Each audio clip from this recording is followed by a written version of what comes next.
वर्णिवेशरमणीयदर्शनं नन्दहासरुचिराननाम्बुजं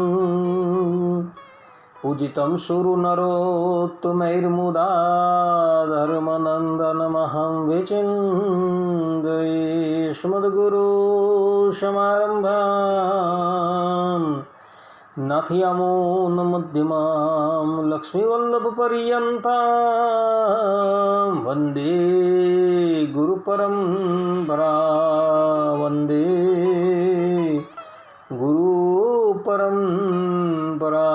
सहजानंद स्वामी महाराजनी जय, श्री नारायण मुनिदेवनी जय, श्री राधा राधा विहारी लालनी जय।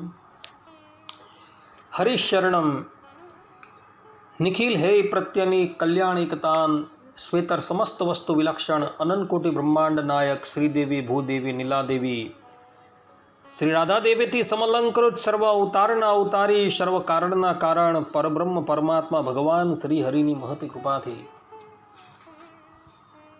આપણે બધા માનવ જીવનના સર્વોત્કૃષ્ટ લાભ એવા સત્સંગને માટે ઉપસ્થિત થયા છે। ઉપસ્થિત થનારા બધા જ ભગવદ ભક્તોના હૃદયની અંદર અપરોક્ષ રૂપે બિરાજમાન જગત કારણ તત્વ ભગવાન શ્રી હરિના ચરણની અંદર હું સાષ્ટાંગ દંડવત પ્રણામ કરી આજની આ દસમ સ્કંદની કથાનો શુભારંભ કરું છું। ભક્તો, ગયા વખતની દસમ સ્કંદની કથાની અંદર આપણે લોકોએ શ્રીમદ ભાગવતના દસમ સ્કંદના 29મા અધ્યાયની અંદર રાસલીલાનું વર્ણન આવે છે તેનો શુભારંભ કરેલો હતો। આજે પુનઃ એ જ કથા આપણે અગાડી વધારીએ છીએ। સુખદેવજી મહારાજ પરીક્ષિત રાજાને કહે છે, દ્રષ્ટ્વા કુમુદવંતમખંડમંડલમ રમાનનાભમ નવકુંકુમાર્ણમ વનમ ચ તત્કોમલગોભિરંજિતમ જગોકલમ વામદશામ મનોહરમ। અર્થાત કે તે દિવસે ચંદ્રમંડળ અખંડ હતું, પૂર્ણિમાની રાત્રિ હતી, ચંદ્રમા નવા કેસર જેવા લાલ લાલ થઈ રહ્યા હતા, કાંઈક સંકોચ મિશ્રિત અભિલાષાથી યુક્ત જણાતા હતા। લક્ષ્મીજીના જેવી મુખ કમળની કાંતિવાળા તે ચંદ્રદેવના કોમળ કિરણોથી સંપૂર્ણ વન અનુરાગના રંગમાં રંગાઈ ગયું હતું।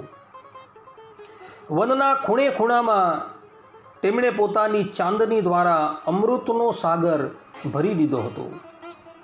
ભગવાન શ્રી કૃષ્ણે પોતાના દિવ્ય ઉજ્જવલ રસને જગાડનારી પૂરી સામગ્રી અને તે વનને જોઈને પોતાની વાંસળીની ઉપર વ્રજ સુંદરીઓના મનનું હરણ કરનારો કામ બીજ ક્લીમનો મધુર વેણુનાદ છોડ્યું। અહીં ભક્તો સ્પષ્ટ રૂપે લખેલું છે કે ભગવાન શ્રી કૃષ્ણએ કામ બીજ ક્લીમનો મધુર વેણુનાદ છોડ્યું, કારણ કે કામદેવને પરાસ્ત કરવાનું છે એટલે ભગવાન શ્રી કૃષ્ણએ વેણુની અંદર પણ કામ બીજ ક્લીમનો નાદ કર્યું। સુખદેવજી મહારાજ કહે છે, નિસમ્ય ગીતમ તદનંગવર્ધનમ વ્રજ સ્ત્રિયઃ કૃષ્ણ ગૃહીત માનસઃ આ જગ્મોરન્યોન્યમલક્ષિતોદ્યમઃ સયત્ર કાંતો જવલોલ કુંડલાઃ।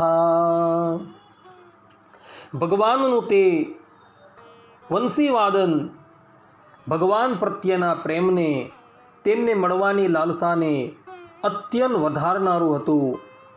આમ તો શ્યામ સુંદરે પહેલા જ ગોપીઓના મનને પોતાને વશ કરી લીધા હતા। હવે તો ગોપીઓના મનની બધી વસ્તુઓ ભય, સંકોચ, ધૈર્ય, મર્યાદા વગેરે વૃત્તિઓ પણ છીનવી લીધી। વેણુનાદ સાંભળતા જ તેમની સ્થિતિ વિચિત્ર થઈ ગઈ।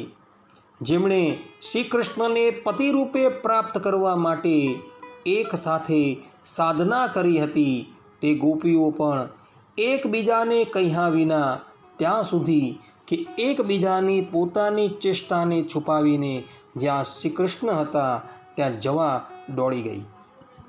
પરીક્ષિત તે એટલા વેગથી ચાલતી હતી કે તેમના કાનોના કુંડળ ખૂબ જ ડોલી રહ્યા હતા. ભગવાન શ્રી કૃષ્ણએ જ્યાં વેણુની અંદર કામબીજ ક્લિમનો નાદ કર્યો અને એ નાદ જ્યાં ગોપીઓને સંભળાવ્યું, ત્યાં જ ગોપીઓ પોતાનું બધું જ કાર્ય જે છે એ મૂકીને ભગવાન શ્રી કૃષ્ણની પાસે દોડી ગઈ. એણે પોતાની લાજ મર્યાદા જે છે એનો પણ ત્યાગ કરી લીધો છે અને એ ભગવાનની પાસે દોડી જાય છે. ગોપીઓ ભગવાનની આ વેણુ જે છે એ સંભળાય ત્યારે શું કાર્ય કરતી હતી એનું વર્ણન હવે સુખદેવજી મહારાજ પોતે કરી રહ્યા છે.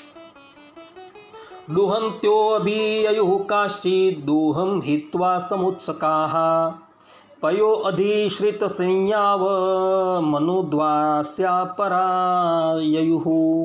અર્થાત કે બંશીનો ધ્વનિ સાંભળીને જે ગોપીઓ દૂધ દોહી રહી હતી તે અત્યંત ઉત્સુકતાવશ દૂધ દોહવાનું છોડીને ચાલી નીકળી. જે ચૂલા પર દૂધ ગરમ કરી રહી હતી તે ઉકળતું દૂધ ચૂલા પર જ મૂકીને અને જે લાપસી બનાવી રહી હતી તે બનાવેલી લાપસી ચૂલા પરથી ઉતાર્યા વિના જ જેમની તેમ મૂકીને, આ ઉપરાંત જે ભોજન પીરસી રહી હતી તે પીરસવું મૂકીને, જે નાના બાળકને પયપાન કરાવી રહી હતી તે પયપાન કરાવવાનું છોડીને, જે પતિઓની સેવા શુશ્રૂષા કરી રહી હતી તે સેવા શુશ્રૂષા છોડીને અને જે પોતે ભોજન કરી રહી હતી તે ભોજન કરવું છોડીને પોતાના પ્રિય કૃષ્ણ પાસે દોડી ગઈ. કોઈ ગોપી પોતાના શરીર પર ચંદન અને સુગંધિત તેલ લગાડી રહી હતી અને કોઈક નેત્રોમાં કાજળ આંજી રહી હતી. તે આ બધું છોડીને તથા ઉલટા સુલટા વસ્ત્રો પહેરીને શ્રી કૃષ્ણ પાસે પહોંચી જવા દોડી ગઈ. સુખદેવજી મહારાજ કહે છે, તા વાર્યમાણા પતિભીર પિતૃભીર ભાતૃબંધુભિઃ ગોવિંદા પર તાત્માનો ન ન્યવર્તંત મોહિતાઃ. અર્થાત કે પિતા અને પતિઓએ, ભાઈ અને જ્ઞાતિબંધુઓએ તેમને રોકીને તેમની મંગલમયી પ્રેમ યાત્રામાં વિઘ્ન નાખ્યું, પરંતુ તે એટલી મોહિત થઈ ગઈ હતી કે રોકવા છતાં પણ ન રોકાઈ શકી. કઈ રીતે રોકાય? વિશ્વમોહન શ્રી કૃષ્ણે તેમના પ્રાણ, મન અને આત્મા બધાનું અપહરણ કરી લીધું હતું. કેટલીક ગોપીઓને એમના પિતાએ, એમના ભાઈએ, એ સગા સંબંધીઓએ ભગવાન શ્રી કૃષ્ણની પાસે જતા રોકી, પરંતુ એ કોઈના પણ રોકવા છતાં રોકાતી નથી. બધાનો ત્યાગ કરીને, લાજ મર્યાદાનો ત્યાગ કરીને એ ભગવાનની પાસે જવા માટે દોડી નીકળી હતી. સુખદેવજી મહારાજ કહે છે કે હે પરીક્ષિત, તે સમયે થોડી ગોપીઓ ઘરની અંદર હતી, તેમને બહાર નીકળવાનો રસ્તો જ ન મળ્યો.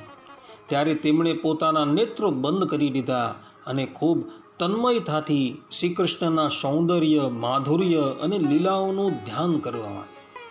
પરીક્ષિત પોતાના પરમ પ્રિયતમ શ્રી કૃષ્ણના અસહ્ય વિરહની તીવ્ર વેદનાથી તેમના હૃદયમાં એટલી વ્યથા, એટલી બળતરા થઈ કે તેમનામાં જે કંઈ અશુભ સંસ્કારોના અવશેષો હતા તે ભસ્મ થઈ ગયા અને પછી તુરત જ ધ્યાન લાગી ગયું. ધ્યાનમાં તેમની સામે ભગવાન શ્રી કૃષ્ણ પ્રગટ થયા. તેમણે મનમાં જ બહુ પ્રેમથી અને ખૂબ આવેગથી તેમનું આલિંગન કર્યું, તે વખતે તેમને એટલું સુખ, એટલી શાંતિ મળી કે તેમના તમામ પુણ્યના સંસ્કારો પણ એક સામતા જ ક્ષીણ થઈ ગયા. કેટલીક ગોપીઓને એમના સગા સંબંધીઓએ ભગવાન શ્રી કૃષ્ણને મળવા જતા રોકી અને એ લોકોને ઘરની અંદર પૂરી દીધી અને ઘરના દ્વાર બંધ કરી દીધા. તો એ ગોપીઓએ નેત્રો બંધ કરીને ભગવાનની રૂપ માધુર્યનું ધ્યાન કર્યું અને ધ્યાન કરતા જ એના જેટલા પણ કલ્મશો હતા એ બધા સમાપ્ત થઈ ગયા.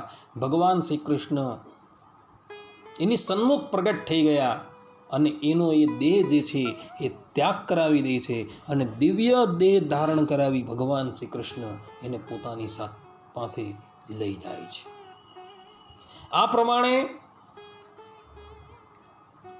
ગોપીઓ જે છે એ પોતાનો દેહ ત્યાગ કરીને પણ ભગવાનની પાસે પહોંચી ગઈ હતી.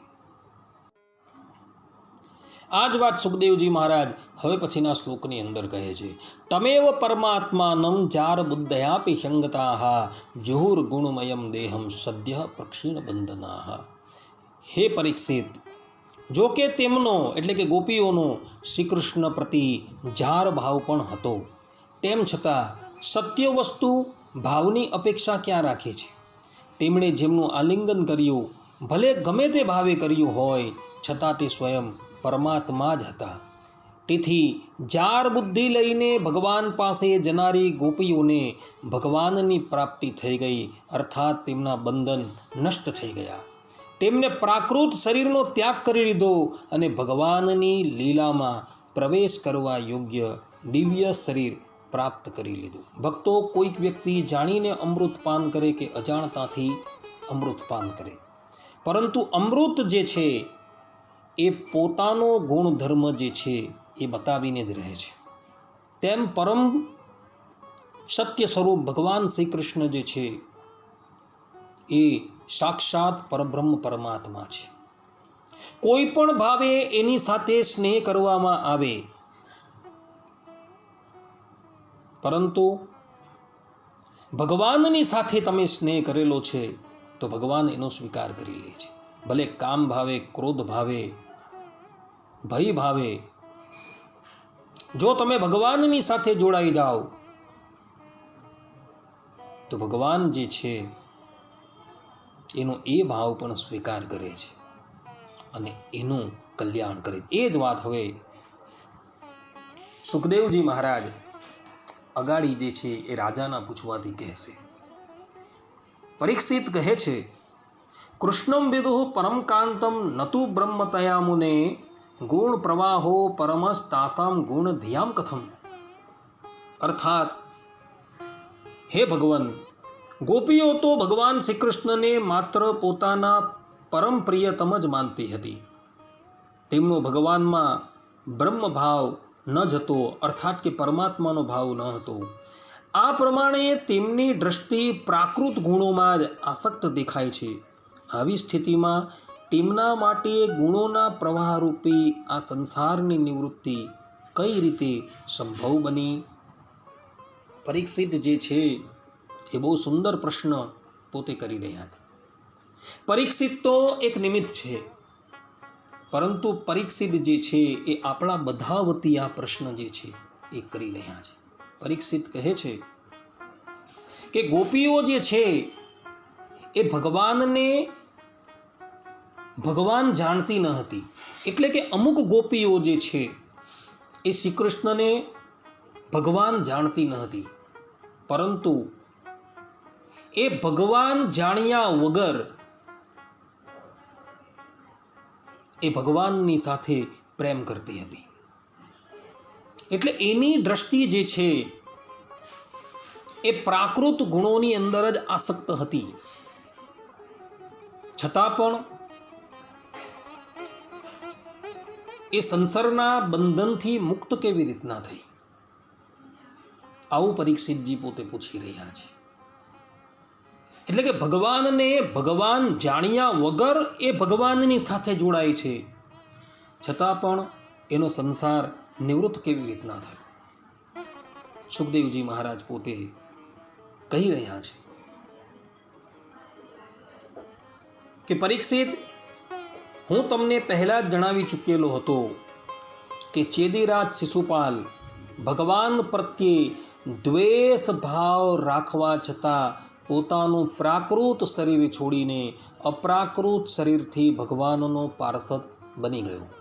આવી સ્થિતિમાં જે સમસ્ત પ્રકૃતિ અને તેના ગુણોથી અતીત ભગવાન શ્રી કૃષ્ણને પ્રિય છે અને તેમની સાથે અનન્ય પ્રેમ કરે છે, તે ગોપીઓ તેમને પ્રાપ્ત થઈ જાય એમાં કયા આશ્ચર્યની વાત છે? શ્રીમદ ભાગવતના સપ્તમ સ્કંધની અંદર આ શિશુપાલની કથા આવે છે. શિશુપાલ જે દિવસથી સમજતો થયો તે દિવસથી પ્રાતઃકાળે ઊભો થઈને ભગવાનને નિત્ય ગાળ દેતો હતો. આ ઉપરાંત ભગવાનની જે પણ દિવ્ય લીલાઓ જે છે એ દિવ્ય લીલાઓની અંદર એ કંઈક ને કંઈક દોષ જોતો હતો અને કાયમ માટે જાગ્રત, સ્વપ્ન અને સુષુપ્તિ એ ત્રણેય અવસ્થાની અંદર એ કેવલ ને કેવલ ભગવાનની નિંદા કરતો હતો, એમના ગુણોની અંદર દોષ બુદ્ધિ કરતો હતો અને એને લઈને એના મનની વૃત્તિ જે છે એ ભગવાનમય થઈ ગઈ હતી. એ હંમેશા એવું જ સમજતો હતો કે શ્રી કૃષ્ણ જે છે એ મારી સન્મુખ ઉપસ્થિત છે અને મારી સન્મુખ ઉપસ્થિત થતા હું એને અપશબ્દ બોલી દઉં અને એને લઈને એનું મન જે છે એ કૃષ્ણમય થઈ ગયું હતું. અને જ્યારે રાજસૂય યજ્ઞની અંદર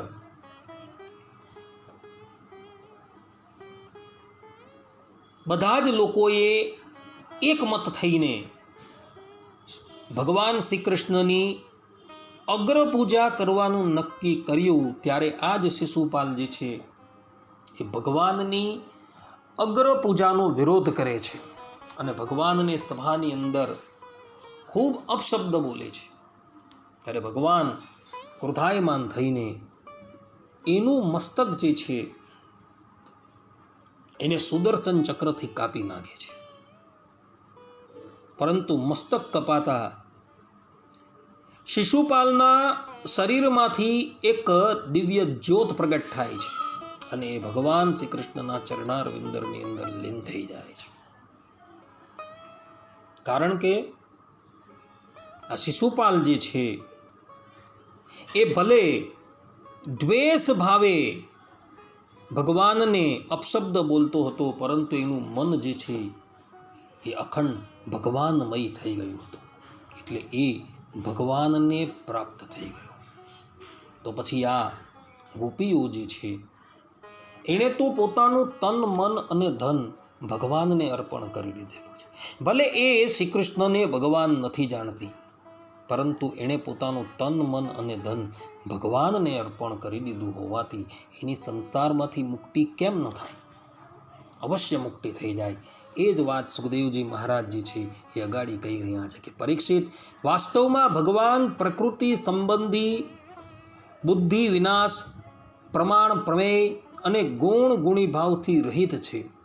તેઓ અચિંત્ય, અનંત, અપ્રાકૃત, પરમ કલ્યાણ સ્વરૂપ ગુણોના એકમાત્ર આશ્રય છે. એમણે આજે પોતાને અને પોતાની લીલાને પ્રગટ કરી છે, તેનું પ્રયોજન માત્ર એટલું જ છે કે જીવ તેના આધારે પોતાનું પરમ કલ્યાણ કરી શકે. ભગવાન પોતે આનંદમય છે, એને ઇતર કોઈ પણ આનંદની અપેક્ષા નથી. આત્મરતિ, આત્મમૈથુન, આત્મક્રીડન શાસ્ત્રોની અંદર કીધેલું છે. એષ આનંદમય બ્રહ્મ, એ પ્રમાણે શાસ્ત્રોમાં કહ્યું છે. લોકો ભગવાનની પાસેથી આનંદ ઉચ્છિષ્ટ લઈને આનંદિત થાય છે, પરંતુ ભગવાનનો એ આનંદ જે છે એ સ્વાભાવિક છે. સ્વાભાવિક જ્ઞાન બલ ક્રિયા છે. એણે કોઈની પાસે આનંદ જે છે એ ઉચ્છિષ્ટ લેવાની જરૂર નથી. એ પોતે આનંદમય છે. પરંતુ એમણે જે આ લીલા કરી એનો મુખ્ય ઉદ્દેશ્ય શું છે કે જીવ જે છે એ તેના આધારે પોતાનું પરમ કલ્યાણ જે છે એ કરી શકે છે. પરબ્રહ્મ પરમાત્મા ભગવાન શ્રી કૃષ્ણ એ નિખિલ હે પ્રત્યેની કલ્યાણ એક તાન છે. શ્વેતર સમસ્ત વસ્તુ વિલક્ષણ છે કે ભગવાન જે છે એની અંદર કોઈ પણ જાતનો માયિક દોષ નથી, માયિક કોઈ પણ ગુણ એમને સ્પર્શ કરી શકે એમ જ નથી અને અનંત કલ્યાણકારી ગુણોથી એ પરિપૂર્ણ છે અને બધી જ વસ્તુથી એ વિલક્ષણ છે. અને એવા એ પરબ્રહ્મ પરમાત્માની સાથે એ ગોપીઓ જે છે એ જોડાયેલી છે. સુખદેવજી મહારાજ કહે છે, કામમ ક્રોધમ ભયમ સ્નેહમ ऐक्यम સૌરદમેવ ચ નિત્યમ હરો વિદધતો યાન્તિમ તન્મયતામ હિતે. અર્થાત કે ભગવાન સાથે માત્ર સંબંધ થવો જરૂરી છે. પછી તે સંબંધ ભલે ગમે તેવો હોય, કામનાનો હોય, ક્રોધનો હોય અથવા ભયનો હોય, સ્નેહ, સગપણ અથવા મિત્રતાનો હોય, ભલે ગમે તે ભાવથી ભગવાનમાં નિત્ય નિરંતર આપણી વૃત્તિઓ જોડી દેવાથી તે ભગવાન સાથે જોડાઈ જાય છે અને તેથી તે વૃત્તિઓ ભગવાનમય બની જાય છે અને તે જીવને ભગવાનની પ્રાપ્તિ થઈ જાય છે. ભક્તો, કોઈ પણ ભાવથી ભગવાનની સાથે જોડાવવાનું છે. ગોપીઓ જે છે એ કામ ભાવથી ભગવાનની સાથે જોડાયેલી છે. શિશુપાલ, દંતવક્ત્ર, જરાસંઘ ઇત્યાદિ જે છે એ દ્વેષ ભાવ એટલે કે ક્રોધ ભાવથી જોડાયા છે. કંસ જે છે એ ભય ભાવથી ભગવાનની સાથે જોડાયો છે. જે દિવસે આકાશવાણીએ કંસને કહ્યું કે દેવકીનો 8મો ગર્ભ જે છે એ તારા મૃત્યુનું કારણ બનશે, તે દિવસથી લઈને કંસને જાગ્રત, સ્વપ્ન અને સુષુપ્તિ અવસ્થાની અંદર પોતાની સન્મુખ હાથની અંદર સુદર્શન ચક્ર લઈને શ્રીમન નારાયણ ભગવાન ઊભા છે એવો જ ભય રહેતો હતો અને એને લઈને કંસ રાજાની વૃત્તિ જે છે એ ભગવાનમય થઈ ગઈ હતી. તો એ દેહ ત્યાગ કરીને ભગવાનની પ્રાપ્તિ કરે છે. તે જ પ્રમાણે કોઈ સ્નેહ ભાવથી એટલે કે પ્રેમ ભાવથી ભગવાનની સાથે જોડાયો હોય, જેમ કે દેવર્ષિ નારદને બધા છે તે, કોઈ સગપણ ભાવથી જે પ્રમાણે યદુવંશીઓ ભગવાનની સાથે જોડાયા હતા કે લોકો ખાતા, પીતા, બેસતા, ઉઠતા કેવલ ને કેવલ શ્રી કૃષ્ણ ભગવાનની જ ચર્ચા કરતા હતા. આ વાત શ્રીમદ ભાગવતના 10મ સ્કંદના 90મા અધ્યાયની અંદર લખેલી છે કે યાદવ લોકો જે છે એ અખંડ ભગવાનની જ ચર્ચા કરતા હતા અને એ લોકો સગપણ ભાવથી ભગવાન શ્રી કૃષ્ણની સાથે જોડાયા હતા. તે જ પ્રમાણે અર્જુનજી જેવા હતા એ મિત્ર ભાવથી ભગવાનની સાથે જોડાયા હતા. વ્રજના ગોપ બાળકો જે છે એ ભગવાન શ્રી કૃષ્ણની સાથે મિત્ર ભાવથી જોડાયા હતા. તો એ લોકો બધા જે છે એ ગમે તે ભાવથી જોડાયા, પરંતુ એ ભગવાનની સાથે જોડાયા અને એની બધી જ વૃત્તિ જે છે એ ભગવદ આકાર રૂપ બની ગઈ હતી અને એ લઈને એ લોકો ભગવાનની પ્રાપ્તિ જે છે એ કરી શકેલા હતા. માટે ભક્તો, ભગવાનની સાથે કોઈ પણ ભાવથી તમે જોડાઓ, કામ ભાવથી જોડાઓ, ક્રોધ ભાવથી જોડાઓ, સ્નેહ ભાવથી જોડાઓ કે સંબંધીના ભાવથી જોડાઓ, પરંતુ ભગવાન સાથે સંબંધ જોડવો અત્યંત જરૂરી છે. આ સિદ્ધાંત વાત છે. સુખદેવજી મહારાજ પરીક્ષિતને કહે છે, ન ચૈવમ વિસ્મયઃ કાર્યો ભવતા ભગવત યજે યોગેશ્વરેશ્વરે કૃષ્ણે યત એતદ વિમુચ્યતે.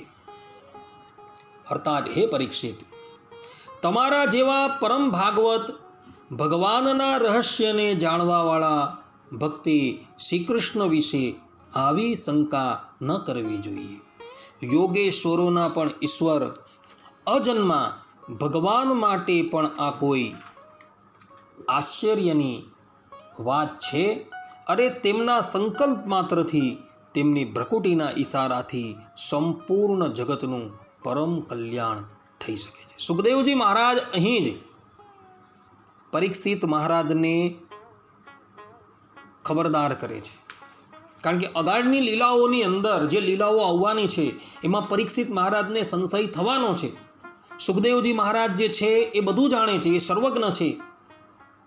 અને એટલે જ માટે અહીં સુખદેવજી મહારાજ પરીક્ષિતને ખબરદાર કરે છે કે તમારા જેવા પરમ ભાગવતના મનની અંદર આવો સંશય થવો યોગ્ય નથી કે જે પરીક્ષિતની રક્ષા સ્વયં પરબ્રહ્મ પરમાત્માએ ગર્ભની અંદર કરેલી હતી. એવા પરીક્ષિત, તમને આવો સંશય થવો એ યોગ્ય નથી. સુખદેવજી મહારાજ અહીં જ એમને ઠપકો આપે છે.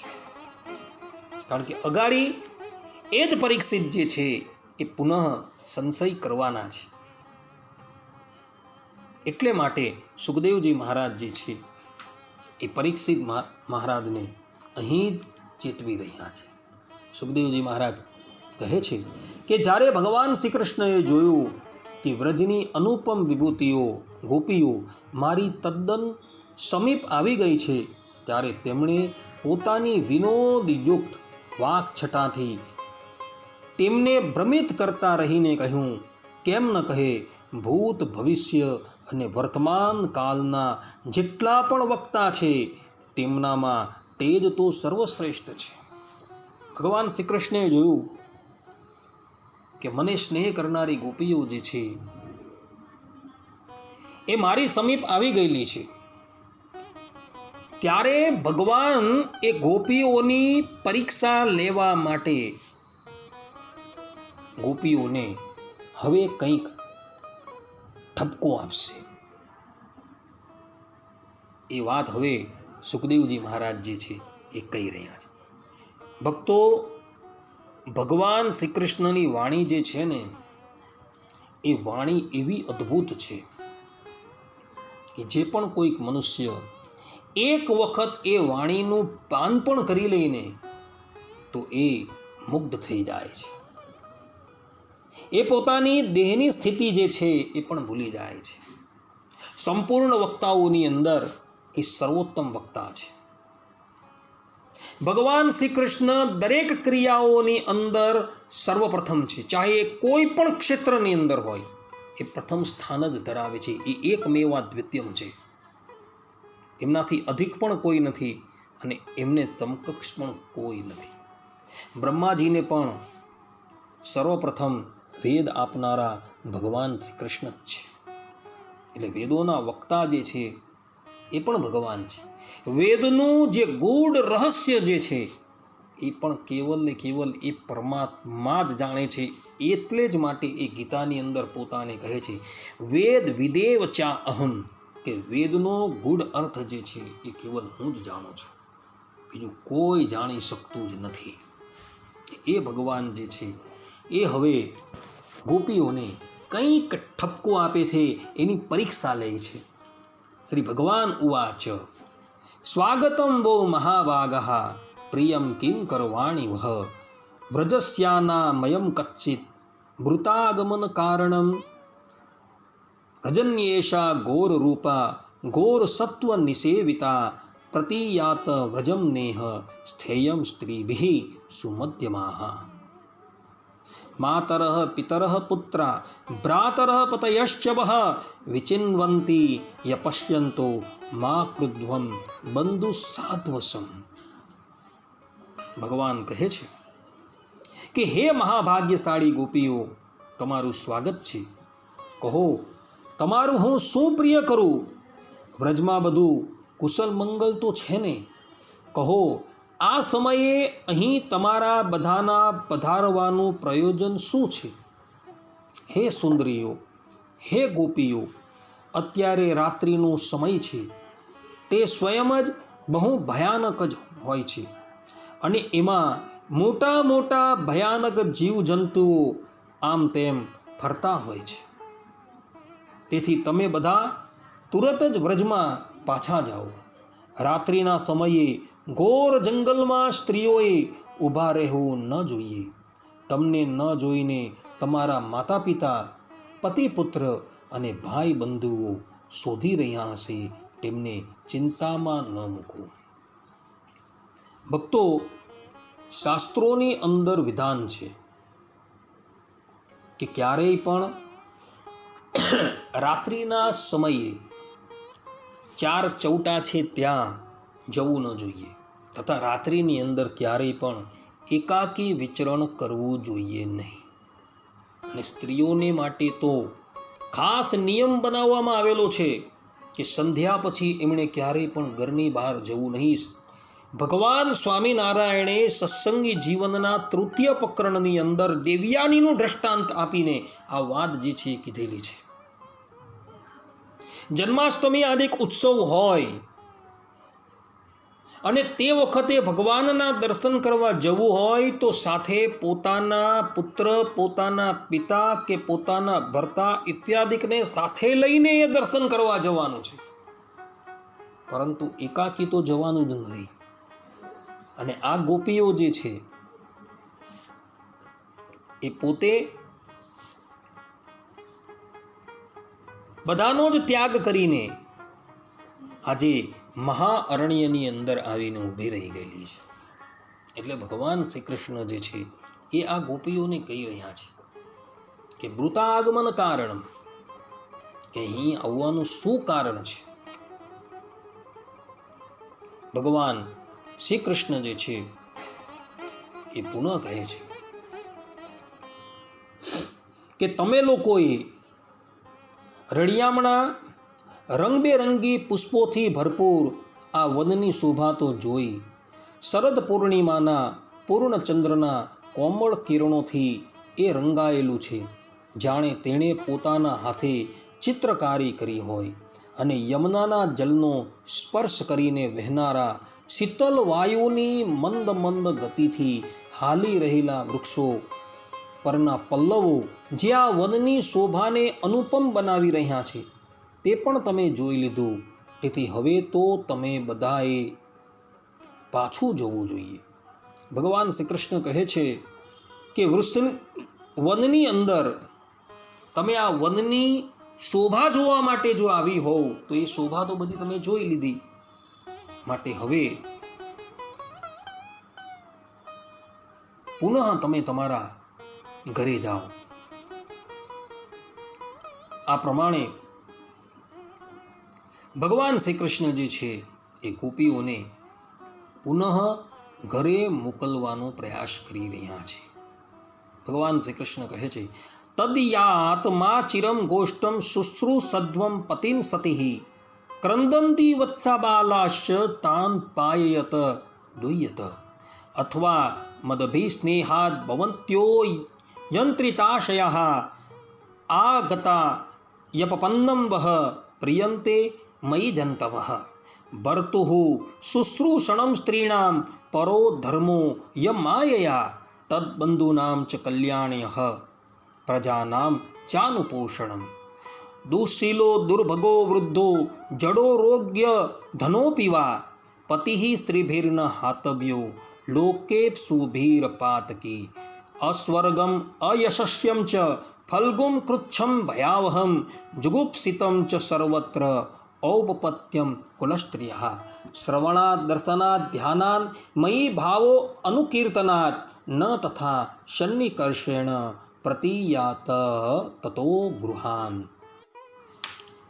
ભગવાન શ્રી કૃષ્ણ કહે છે કે હવે વિલંબ ન કરો, શીઘ્રતાથી તમે વ્રજમાં પાછા વળો. તમે લોકો કુળવાન અને સતી સ્ત્રીઓ છો. જાઓ, તમારા પતિદેવોની સેવા શુશ્રૂષા કરો.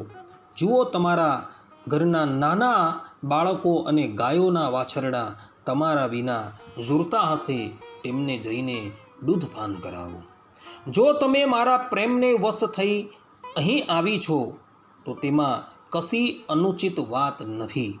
તે તો તમારે યોગ્ય જ છે કેમ કે જગતના પશુ પક્ષી સુધીના બધા જીવો મને પ્રેમ કરે છે અને મને જોઈને પ્રસન્ન થાય છે. ભગવાન શ્રી કૃષ્ણ કહે છે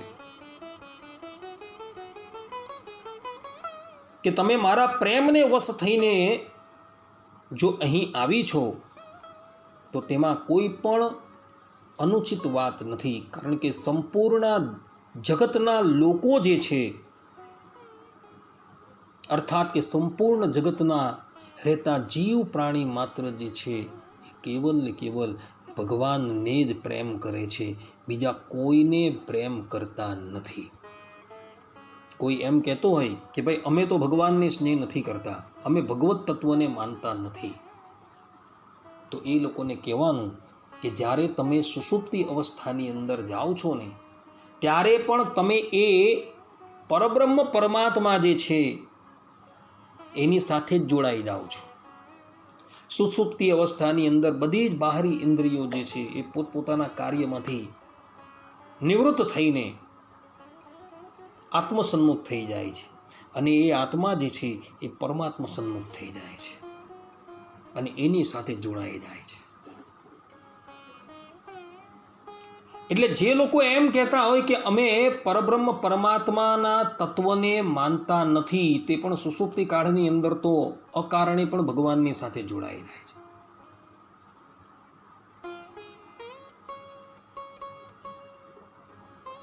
કોઈ એમ કહે કે ભાઈ અમે પરમાત્માને માનતા નથી, તો એને પૂછવાનું કે ભાઈ તું આનંદને તો માને છે ને? તો એ વ્યક્તિ કહેશે કે હા અમે આનંદને તો માનીએ છીએ. તો એ આનંદ જે છે ને એ જ પરમાત્મા છે, કારણ કે શાસ્ત્રને કહ્યું છે એષ આનંદમય બ્રહ્મ.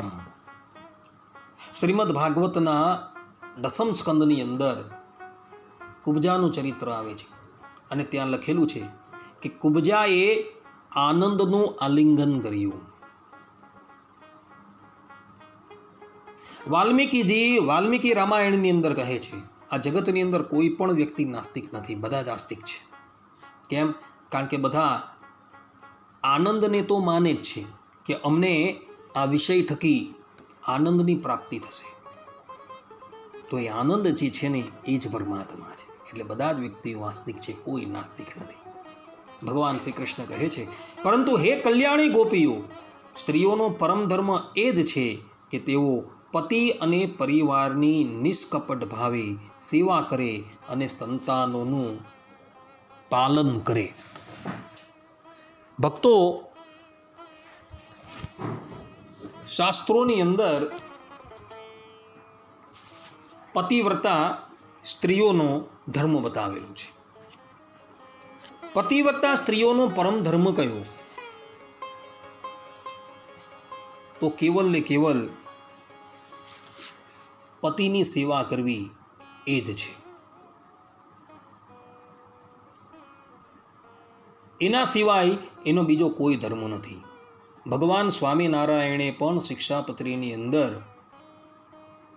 આ વાત લખેલી છે કે સભર્તુકાભિર નારીભિઃ સેવ્યઃ સ્વપતિ રીશવત અંધો રોગી દરિદ્રો વા ષંડો વાચ્યમ ન દુર્વચઃ.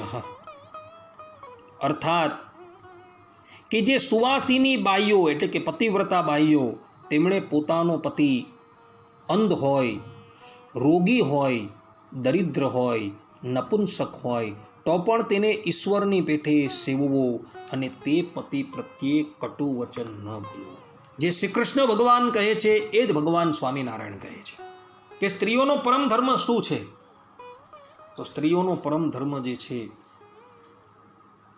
પોતાના પતિની સેવા કરવી, બીજો એનો કોઈ ધર્મ નથી. ભલે પોતાનો પતિ ગમે તેવો હોય, પરંતુ જો એને ઈશ્વર ભાવે સેવતી હોય ને તો એનું કલ્યાણ થઈ જાય. ભલે એના પતિનું કલ્યાણ થાય કે ન થાય, પરંતુ જે સ્ત્રી પોતાના પતિની અંદર ઈશ્વર ભાવ રાખીને એની સેવા કરતી હોય ને તો એ સ્ત્રીનું કલ્યાણ થઈ જાય છે. આ સંબંધની અંદર શાંડિલી નામની જે પતિવ્રતા જે છે એનું દ્રષ્ટાંત પૂરતું છે. એનો પતિ જે છે એ એટલો બધો અધર્મી હતો. જગતની અંદર જેટલા પણ કુકર્મો છે બધા જ કરી ચૂકેલો હતો. છતાં પણ એ શાંડિલી જે હતી એ એની ઈશ્વર ભાવે સેવા કરતી હતી અને એને લઈને એ ભગવાનની માયાને તરી તો ગઈ, પરંતુ સાથે સાથે પોતાના પતિને પણ એ તારતી ગઈ. માટે ભગવાન શ્રી કૃષ્ણ અને ભગવાન સ્વામિનારાયણે એ જ વાત જે છે એ અહીં કરેલી છે. પતિવ્રતા સ્ત્રી જે છે એણે નિષ્કપટ ભાવે પોતાના પતિની સેવા કરવાની છે. ભગવાન શ્રી કૃષ્ણ કહે છે, જે સ્ત્રીઓને ઉત્તમ લોક પ્રાપ્ત કરવાની અભિલાષા હોય તેમણે પાપીને છોડીને બીજા કોઈ પણ પ્રકારના પતિનો પરિત્યાગ ન કરવો, ચાહે તે ખરાબ સ્વભાવવાળો, ભાગ્યહીન, વૃદ્ધ, મૂર્ખ, રોગી અથવા નિર્ધન પણ કેમ ન હોય. શાસ્ત્રોની અંદર લખેલું છે ભક્તો કે જે સ્ત્રી હોય એ સ્ત્રીનો પતિ જે છે એ મહાપાપથી ગ્રસ્ત થઈ ગયેલો હોય. મહાપાપ કયા કયા? સર્વપ્રથમ બ્રાહ્મણની હત્યા કરવી, ત્યારબાદ ગુરુ સ્ત્રીની સાથે વ્યભિચાર કરવો, સુવર્ણની ચોરી કરવી અને મદ્યપાન કરવું. આ જે કહેવામાં આવે ને એ મહાપાપ છે. આ પાપમાંથી એક પણ પાપ સ્ત્રીના પતિએ કરેલું હોય તો એ સ્ત્રી એ પોતાના પતિનો ત્યાગ કરી શકે છે, એમાં એને દોષ નથી. અથવા તો એ પાપ કરનાર જે છે એ પાપ કરનાર જો એનું પ્રાયશ્ચિત કરી લે તો પછી એ સ્ત્રી જે છે એ એને અપનાવી શકે છે. પરંતુ પાપનું પ્રાયશ્ચિત નથી કરેલું તો પછી એ જે સ્ત્રી જે છે એ એનો ત્યાગ કરી શકે છે. કરી શકે છે. હું જે શબ્દો બોલું તેના પર ધ્યાન રાખો કે કરી શકે છે. ઈચ્છા હોય તો કરી શકે ને ન ઈચ્છા હોય તો પછી એની સાથે રહી શકે છે. અહીં ભગવાન શ્રી કૃષ્ણ જે છે એ સ્પષ્ટ રૂપે કહી રહ્યા છે કે પાપીને છોડીને, અર્થાત કે જે સ્ત્રીનો પતિ પાપી હોય એને બાદ કરતા પતિ જે છે એ અંધ હોય, મૂર્ખ હોય, ભાગ્યહીન હોય કે રોગી હોય એનો એને ત્યાગ નથી કરવાનો, પરંતુ એણે એની સેવા કરવાની છે. આ વાત ભગવાન સ્વામિનારાયણે પણ શિક્ષાપત્રીની અંદર કહેલી છે. ભગવાન શ્રી કૃષ્ણ કહે છે કે કુળવાન સ્ત્રીઓ માટે જાર પુરુષની સેવા બધી રીતે નિંદનીય છે.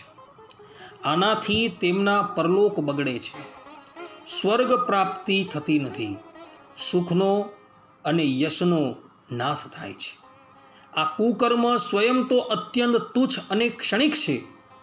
આમાં પ્રત્યક્ષ વર્તમાનમાં પણ દુઃખ જ દુઃખ છે. મોક્ષ વગેરેની તો વાત જ જવા દો. આટલું સાક્ષાત પરમ ભયરૂપ નરકનો રસ્તો છે. જે કુલવાન સ્ત્રી છે એણે ક્યારેય પણ વ્યભિચાર કરવાનો નથી. કારણ કે પતિવ્રતા જે છે એ પતિવ્રતાએ પોતાનો પતિ ગમે તેવો હોય છતાં પણ એને ઈશ્વરની જેમ જ સેવવાનો છે. અને બીજો પુરુષ હોય એ ગમે તેવો હોય છતાં પણ એનો પ્રસંગ ક્યારેય પણ કરવાનો નથી. આ વાત ભગવાન સ્વામિનારાયણે પણ શિક્ષાપત્રીની અંદર 160મા શ્લોકની અંદર સ્પષ્ટ રૂપે કહેલી છે. રૂપ યૌવન યુક્તસ્ય ગુણીનો અન્ય નરસ્ય તુ પ્રસંગો નૈવ કર્તવ્યઃ તાભી સાહજિકો અપી ચ. અર્થાત ભગવાન સ્વામિનારાયણ પતિવ્રતા સ્ત્રીઓને કહે છે કે સુવાસિની સ્ત્રીઓ તેમણે રૂપ ને યૌવન તેણે યુક્ત અને ગુણવાન એવો જે અન્ય પુરુષ તેનો પ્રસંગ સહજ સ્વભાવે પણ ન કરવો. કારણ કે જો એનો સંગ કરવામાં આવે તો એ સ્ત્રી જે છે એ પતિવ્રતાના ધર્મ પરથી ભ્રષ્ટ થઈ જશે. સ્ત્રી શબ્દનો અર્થ જ થાય છે લજ્જા, અર્થાત કે લજ્જાનો ત્યાગ કરીને એ કામિની, પુંસચલી કે સ્વૈરિણી બની જશે ને તો પોતે આ લોકની અંદર પણ અપકીર્તિ પ્રાપ્ત કરશે અને પરલોકની અંદર પણ એને નારકીય ગતિ પ્રાપ્ત થશે. માટે અહીં ભગવાન શ્રી કૃષ્ણ અને શિક્ષાપત્રીની અંદર ભગવાન સ્વામિનારાયણ સ્પષ્ટ રૂપે પતિવ્રતા સ્ત્રીઓને આજ્ઞા કરે છે કે જો તમે આ લોકની અંદર અને પરલોકની અંદર પોતાનું કલ્યાણ ઈચ્છતા હોવ તો તમારો જે પતિ જે છે એ પતિની અંદર જ તમારે સંતુષ્ટ રહેવાનું છે. અને આ જ વાત પુરુષોને પણ લાગુ પડે છે. પુરુષે પણ પોતાની પત્નીની અંદર જ સંતુષ્ટ રહેવાનું છે. જગતની બાકીની બધી જ સ્ત્રીઓ જે છે એ એને માટે સીતાજી, રૂકમણીજી અને રાધાજી છે. એ જ પ્રમાણે સ્ત્રીઓએ પણ પોતાના પતિને બાદ કરતા સંપૂર્ણ જગત જે છે એ કેવલ ને કેવલ ભગવત સ્વરૂપ છે. મારા પિતા છે, મારા ભ્રાતા છે, એ જ ભાવના રાખવાની છે, બીજી કોઈ ભાવના રાખવાની નથી. અન્યથા જે સ્ત્રી અને જે પુરુષ વ્યભિચારની અંદર પ્રવૃત્ત થાય છે ને, શ્રીમદ ભાગવતની અંદર પંચમ સ્કંદના અંતિમ અધ્યાયની અંદર સ્પષ્ટ રૂપે લખેલું છે કે એવા વ્યક્તિઓ જ્યારે દેહ ત્યાગ કરીને યમરાજના ઘરે જાય છે ને ત્યારે એ વ્યભિચાર કરનારી સ્ત્રી જે છે ને એ સ્ત્રીને અગ્નિની અંદર તપાવેલા પુરુષના પૂતળાની સાથે આલિંગન કરાવવામાં આવે છે. અને એ જ પ્રમાણે પુરુષ જો વ્યભિચારની અંદર પ્રવૃત્ત થાય તો એ દેહ ત્યાગ કરીને જ્યારે યમાલયની અંદર જાય છે ત્યારે ત્યાં યમદૂતો જે છે એને અગ્નિની અંદર તપાવેલી સ્ત્રીની સાથે આલિંગન કરાવે છે. આટલી ભયાનક સજા છે. માટે ભક્તો, ભગવાન સ્વામિનારાયણ પણ કહે છે કે વ્યભિચારો ન કર્તવ્ય, ક્યારેય પણ વ્યભિચાર ન કરવો જોઈએ. ભગવાન શ્રી કૃષ્ણ કહી રહ્યા છે કે હે ગોપીઓ, મારી લીલા અને ગુણોના શ્રવણથી, રૂપના દર્શનથી, આ બધાના કીર્તનથી અને ધ્યાનથી જેવી અનન્ય પ્રેમની પ્રાપ્તિ થાય છે તેવી પાસે રહેવાથી થતી નથી. તેથી તમે લોકો અત્યારે પાછા ફરો. જે આનંદ વિયોગની અંદર હોય છે ને એ સન્મુખની અંદર ક્યારેય પણ હોતો નથી.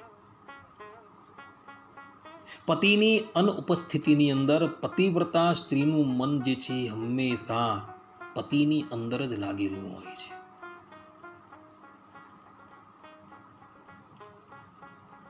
પતિના વિયોગની અંદર એ સ્ત્રીને અખંડ પોતાના સ્વામીનું સ્મરણ થતું હોય છે. તે જ પ્રમાણે ભગવાન શ્રી કૃષ્ણ પણ અહીં કહી રહ્યા છે